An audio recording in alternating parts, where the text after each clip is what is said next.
केरळ मार्गदर्शक रामदासवीर आता ही आळूची पानं आहे बघा, याच्यावर पाण्याचे काही थेंब टाकलेले पण जे थेंब आहे ते जागेवरच आहे बघा. तर आपलं हे जे आहे केरन कंपनीचं स्टिकॉन म्हणून, तर आपण आता लाईव्ह डेमो पाहणार आहोत. तर मी आता काडीमध्ये हे केरन स्टिकॉनचं जे ही काडीला टच केलेलं आहे पहा. आता हे केसाच्या एवढं त्याच्यात बुडवलेलं आहे बघा.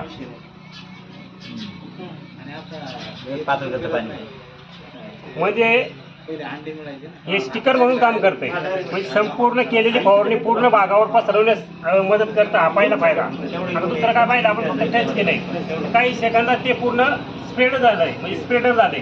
शिवाय जी फवारणी आपण करतोय ती जास्त काळ टिकून ठेवतोय. हा दुसरा फायदा. तिसरा जे पेनिट्रेशन असतं, म्हणजे अशा काही फवारणी असतात की त्या पानाच्या खोलपर्यंत जाणं गरजेचं असतं. तरच तुम्हाला त्याचे रिझल्ट आणि परिणामकारक त्याचा जो फायदा आहे तो दिसतो. तो एक तिसरा फायदा. चौथा ऍक्टिव्ह